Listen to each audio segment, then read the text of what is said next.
আমি যার আশেক, আমি যার দেওয়ানা, তিনি মদিনাওয়ালা। আমি যাকে প্রাণ দিয়ে ভালোবাসি তিনি মদিনাওয়ালা।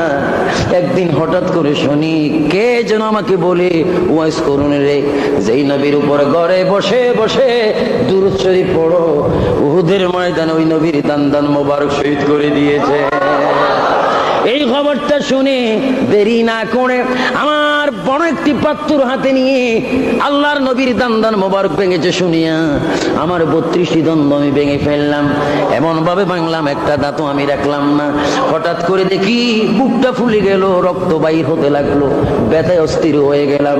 হঠাৎ করে দেখি নূরের একজন মানুষ আমার সামনে আসিয়া আমার রক্তগুলা মুছে দিয়ে বলে, ওয়াজ করুন রে, আর ঘরে একা একে কত থাকবি, আমি মদিনার নবী তোর রক্তগুলা মুছে দিতে তোর ঘরে চলে আসলাম।